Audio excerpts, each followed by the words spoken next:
Oi, oi! Aqui é Larissa Ribeiro, engenheira agrônoma e paisagista, especialista em educação ambiental e mestre em agroecologia.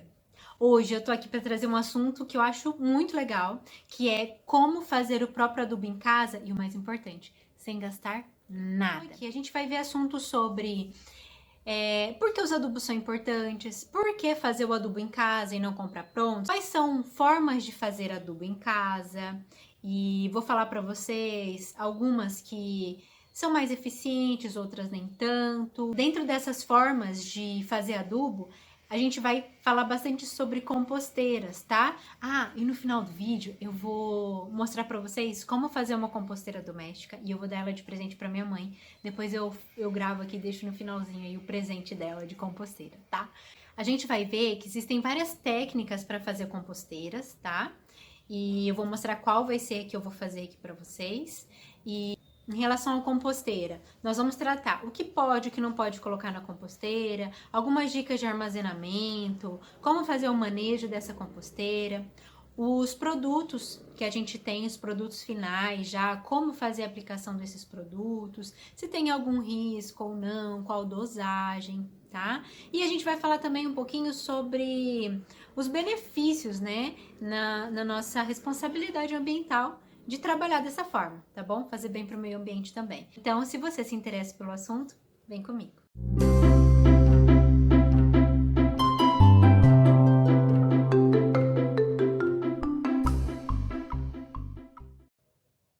Por que adubo é importante para as plantas? Adubo é fonte de nutriente, é o alimento da planta. Se ele está deficiente, se ele está em baixa quantidade na terra, nos seus vasos, na terra do jardim, na horta, as plantas elas não vão expressar o potencial máximo que ela pode dar. Por exemplo, um jardim ele é feito para, entre várias coisas, deixar o ambiente gostoso, harmonioso, bonito. E tem vários outros benefícios, tá? Mas se existe deficiência, existe falta de nutrientes, existe falta de alimento para a planta, o efeito pode ser o contrário. Ele pode enfeiar ao invés de embelezar, tá? Então, alimento para a planta para deixar elas vigorosas, saudáveis, plantas que produzem flores florescerem, o verde das folhas ser realmente verde, não amarelo, as plantas crescerem com vigor, deixar as plantas mais resistentes ao ataque de pragas, de doenças. Você pode me perguntar, Larissa, mas por que é que eu vou fazer adubo em casa, ter todo esse trabalho, sendo que adubo não é uma coisa tão cara assim? Eu compro lá uma caixinha, R$ 10, dura um tempão. Sim, para pequenas áreas o custo não é tão alto assim, mas se a gente pensar em sítios, fazendas, propriedades rurais, né, áreas mais extensas, o custo com adubação ele acaba sendo um montante considerável. Uma outra coisa, um outro motivo pelo qual é importante pensar em fazer adubo em casa. No Brasil a gente tem um grande problema causado pelo lixo, tá? Eu levantei algumas pesquisas, a gente não tem pesquisas aí publicadas tão recentemente sobre o assunto, mas em 2017 foi publicada uma pesquisa interessante que fala que cerca de 4%, só 4% de todo o lixo orgânico produzido no país, que gira em cerca de 140 toneladas, só 4% é decomposto, tá? O que dá mais ou menos 1% da população brasileira fazendo compostagem. O resto vira um problema ambiental, vira um problema de contaminação de solo, um problema de contaminação de lençol freático, um problema de liberação de gases tóxicos, tá? Porque a gente não tem na maioria das cidades aterros sanitários adequados, os lixões são a céu aberto. É possível, com técnicas para fazer adubos em casa, que a gente reduza mais ou menos 50% de todo o lixo orgânico que a gente produz. Isso é uma boa quantidade, isso é muito importante. Se eu fizer meu 50%, você o seu, mais o seu, mais o seu, no final a gente tem uma contribuição legal na somatória, tá? Mas tudo bem, eu vou fazer esse adubo, mas eu nem tenho tantas plantas em casa, eu tenho alguns vasos, meia dúzia de vasos, meu jardim é pequenininho. Você pode estender um pouco mais. Eu não vou entrar no vídeo em questões públicas, porque a gente sabe os vários problemas na política brasileira.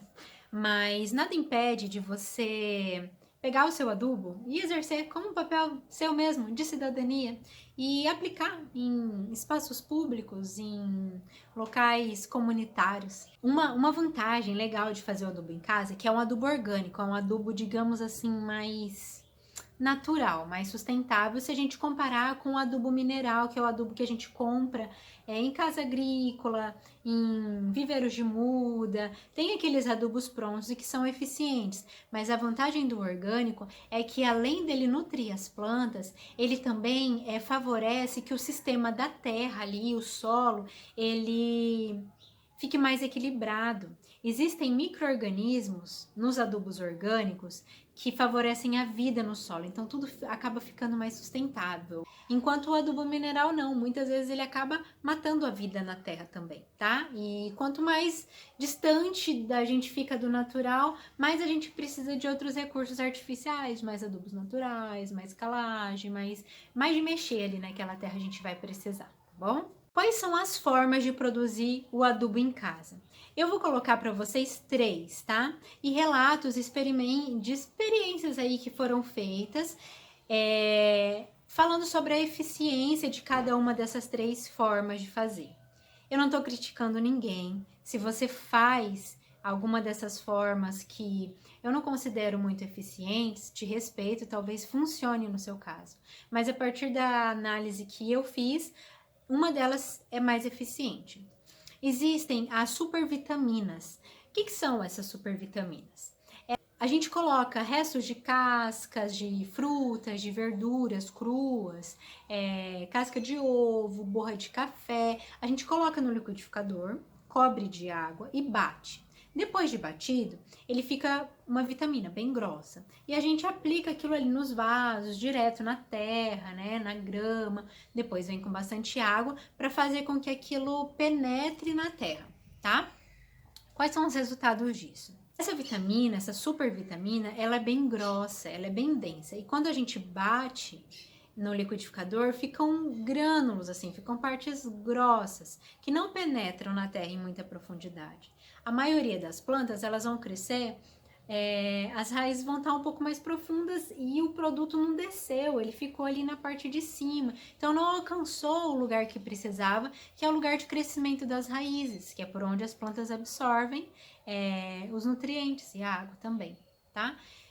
Outro problema dessa supervitamina é que, como fica ali na camada de cima da terra uma concentração grande desse material, até se recomenda colocar, depois que aplica, colocar palha, algum material seco ali, para evitar atrair mosca, né? A mosca acaba botando e aí dá umas larvas. Só que acaba atrai um pouco de mosca, dá um pouco de mau cheiro, não muito forte, mas dá um certo mau cheiro, porque esse material, ele tá verde ainda, ele ainda tá vivo. Então, quando o material ele ainda tá verde, é como a gente pensar, por exemplo, sei lá, numa batata que tá dentro da geladeira e a gente não usou e ela começa a apodrecer, começa a dar um mau cheiro, porque tem ação ali de fungos e de bactérias. Então, essa supervitamina também dá esse mau cheiro, tá? Problemas de mosca são muito grandes? Ai, às vezes, porque é nojento, né? Porque a mosca vai lá, pousa no cocô do cachorro que tá lá na rua, vem para dentro de casa e pode dar até algumas complicações de doenças. Uma outra forma de fazer esses adubos em casa são os vegetais picados. A gente pega a casca de frutas ou próprias frutas, legumes, verduras que estão estragando, né, que a gente já vai descartar, pica pequeno e coloca ele lá direto. Ai, eu vou contar um... Não fala que eu contei. A minha mãe, gente, a minha mãe, ela tem uma horta lá no fundo da casa dela. E eu chego lá, agora ela parou, porque eu falei que ia fazer a composteira pra ela. Mas ela joga tudo, assim, tudo, tipo a casca de banana inteira, a casca de ovo inteiro, é tudo lá, tudo revirado, né? Até que eu fui, mãe, não, vou fazer uma composteira, não joga assim, para de jogar assim. O que acontece quando a gente faz esse processo?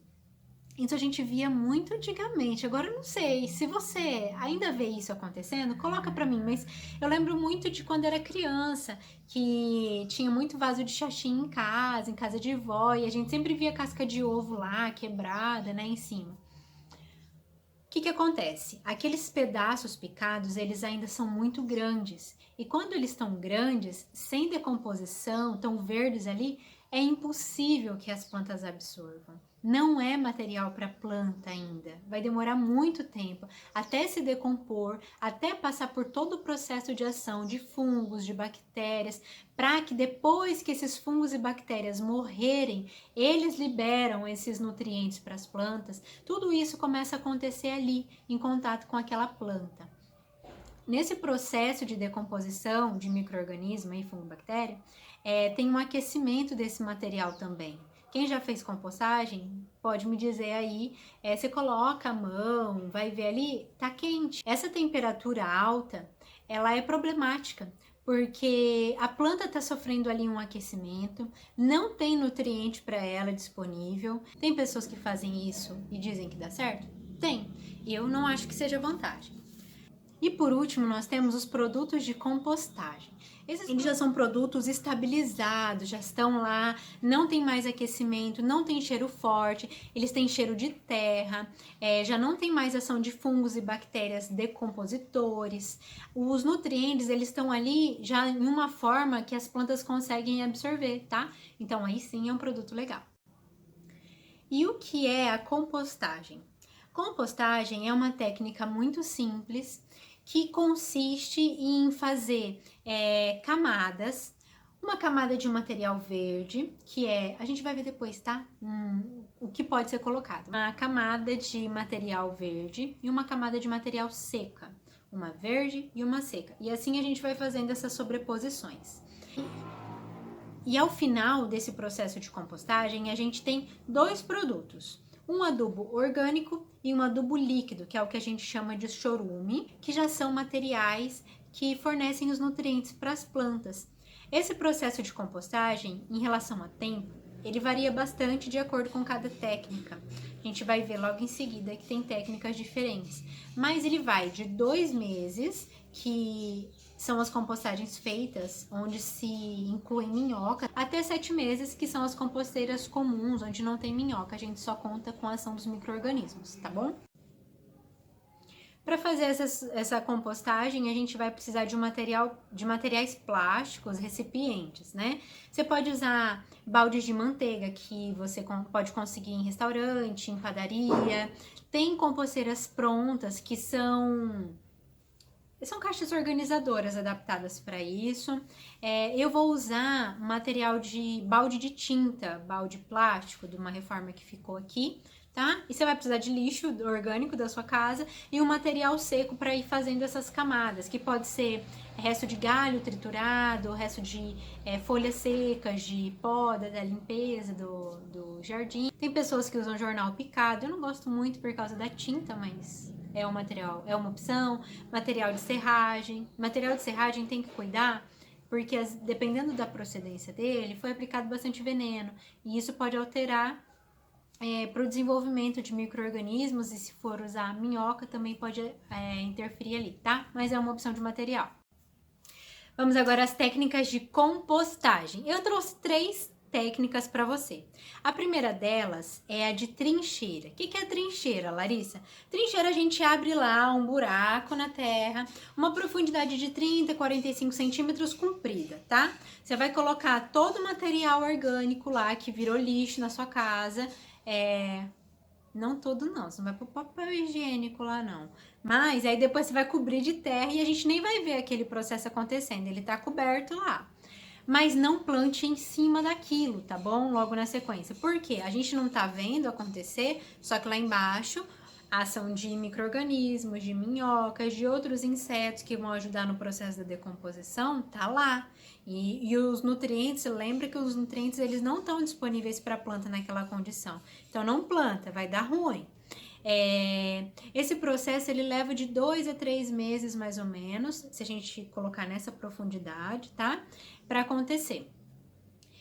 E É interessante que quando a gente pensa assim no meio ambiente, a gente pensa na natureza acontecendo e a gente quer agir de uma forma a ajudar para que o equilíbrio aconteça, a gente tem que imitar a natureza. E a gente não vê naturalmente as frutas, as folhas, material vegetal caindo na terra e a natureza indo lá com a terra em cima e cobrindo.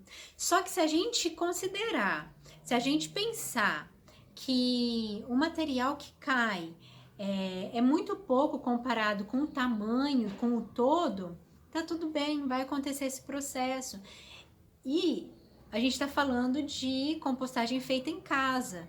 Então não é legal deixar nada exposto por conta de atrair mosca, atrair rato, vai atrair barata. Isso a gente não quer em casa, né?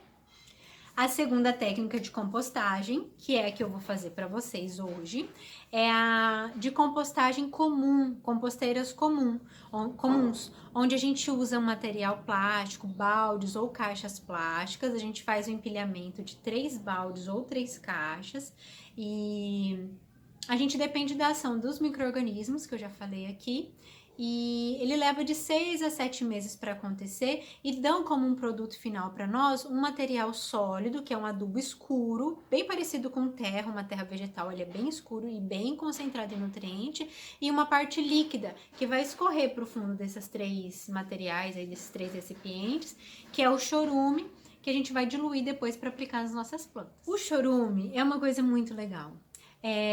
Tem experimentos do chorume usado, além do efeito de adubo que ele tem, ele também tem um efeito inseticida, tá? Ele pode ser pulverizado nas folhas das plantas.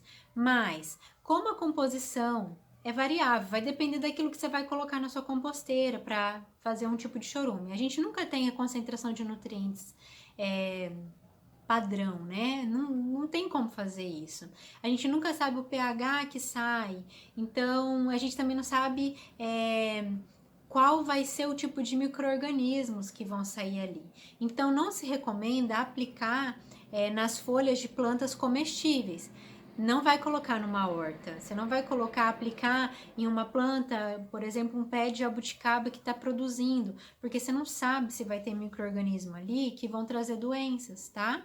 Mas se você for aplicar no jardim, em plantas ornamentais, for aplicar direto na terra, não tem problema nenhum, pode usar.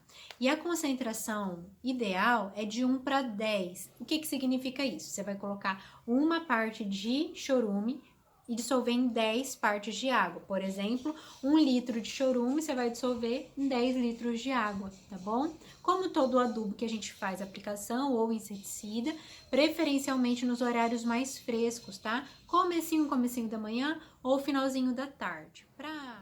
E a terceira técnica de compostagem é a vermicompostagem. A vermicompostagem é quando a gente inclui minhocas nesse processo. Existe uma dosagem de minhoca para a gente colocar nas composteiras, que é 1 litro por metro quadrado. 1 litro de minhoca, ele dá mais ou menos 1.200 minhocas, é minhoca pra caramba. E a minhoca, ela acelera muito esse processo. São usados vários tipos, mas existem 3 tipos de minhocas principais, que são as gigantes africanas, as violetas do Himalaia e as vermelhas californianas. Uma minhoca bem boa são as vermelhas californianas, porque elas são muito vorazes. Elas se alimentam por dia em torno um volume comparado ao peso delas, que é mais ou menos 1 grama. Imagina a gente comendo uma quantidade de peso da gente por dia. Tipo, as bichas comem pra caramba, né? E é interessante porque elas aceleram muito o processo de decomposição. As minhocas, elas são biodigestoras e elas fornecem também um subproduto, além dos produtos que vão ser o sólido e o líquido dos adubos, elas fazem o humus de minhoca, né? E esse humus, ele é muito mais rico, mais concentrado em nutriente do que na compostagem comum. Então, a gente vai ter mais nitrogênio, fósforo, potássio, outros macronutrientes, micronutrientes. Então, ele tem um valor ainda maior, um valor agregado. Além do que, o humus de minhoca, ele tem uma carga microbiana muito grande, de micro-organismos que são bons, tá? Benéficos para a condição de solo, para as plantas. Quanto mais picado a gente colocar os materiais dentro das composteiras com minhocas, melhor. Por quê? As minhocas elas só começam a consumir esse material depois de iniciado o processo de decomposição. Depois que os fungos e as bactérias começam a agir, elas conseguem começar a comer. Só que você não pode triturar assim, tipo, num processador, num liquidificador, vai ter que picar grande. Porque quando a gente bate esses materiais, tritura eles muito pequenos, eles tendem a ficar mais líquidos. E minhocas, elas respiram pela pele.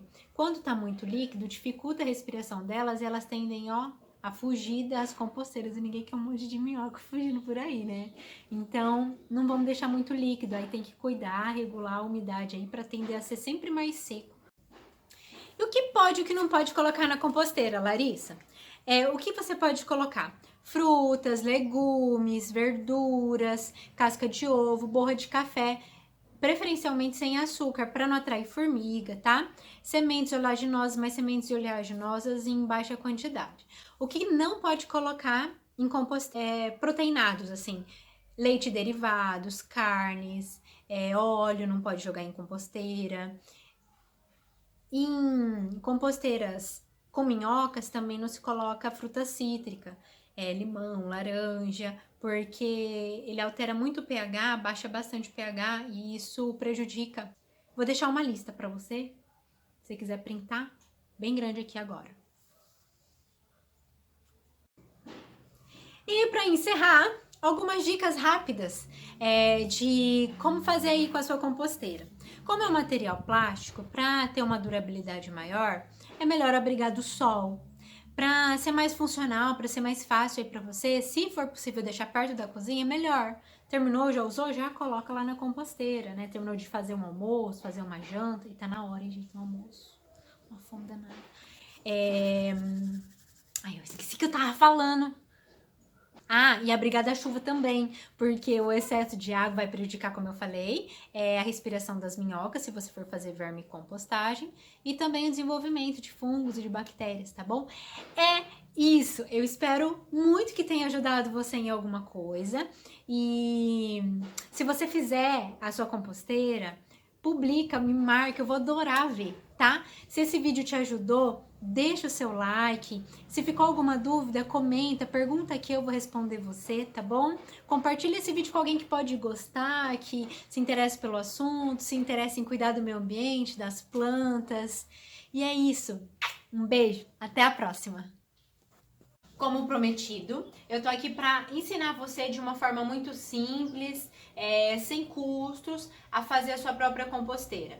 Primeiro, você vai precisar de 3 recipientes plásticos com tampa. Eu tô usando latas de tinta.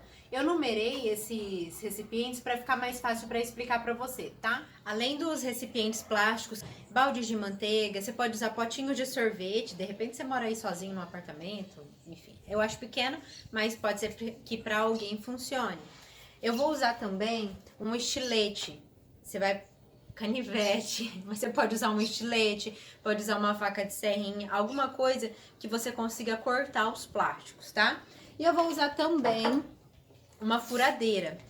Se você tiver ferro de solda, acho que é até mais fácil, ou se não tem nem furadeira, nem ferro de solda, você pode esquentar prego para furar, tá? Isso aqui a gente vai usar para fazer os furinhos. Agora vamos lá, vamos usar a obra.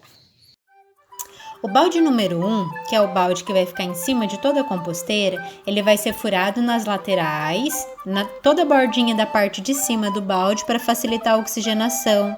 Isso auxilia na atividade de fungos e bactérias.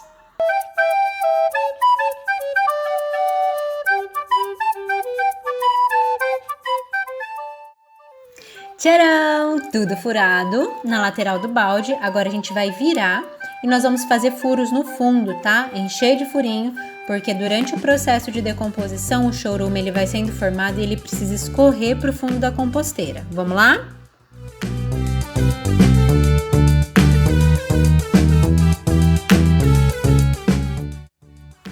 E esse é o fundo do balde 1. Tá pronto. Lateral e fundo do primeiro balde, ok.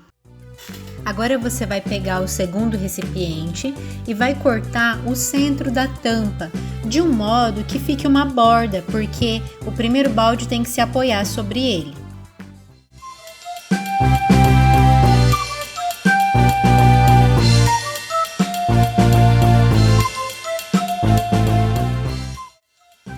Além do corte na tampa, o segundo balde ele também conta com os furos nas laterais e no fundo.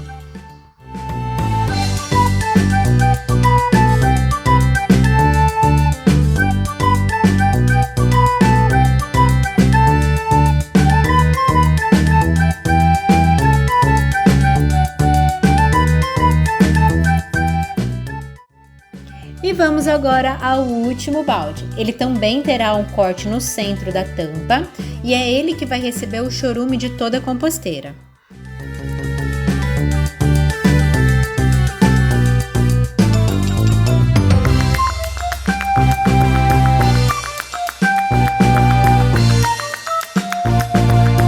Esse aqui, ó, é o balde 1. No balde 1, a gente vai começar a colocar os materiais lá no fundo. Eu separei, tá, o pó de café de hoje cedo. Eu vou colocar e você pode usar o filtro também, tá? Esse filtro aqui é biodegradável. Você vai colocar dentro da sua composteira.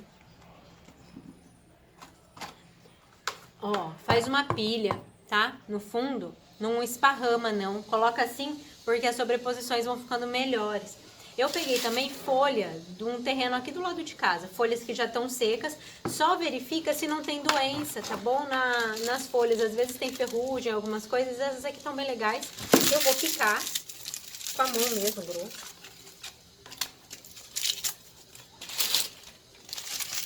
E vou colocar em cima da borra de café, cobrindo. Isso ajuda a regular a umidade, ajuda a não atrair moscas, insetos, cobre bem, deixa isolado ali da ação de fungos e bactérias, tá? Ó, tá vendo? Cobriu toda a borra de café. Depois de colocado, tampa, coloca em cima do balde 2, porque conforme for acontecendo a decomposição aqui embaixo, vai sair chorume por aqui. Tá? Eu só tirei agora mesmo para filmar para você. É isso, espero que você tenha gostado, que tenha te ajudado. Se você gostou do vídeo, deixa um like. Se ficou alguma dúvida, pode deixar sua pergunta aqui embaixo, eu vou responder você. Se você acha que esse conteúdo pode ajudar outras pessoas, compartilha, tá bom? Um beijo, até a próxima. Tchau!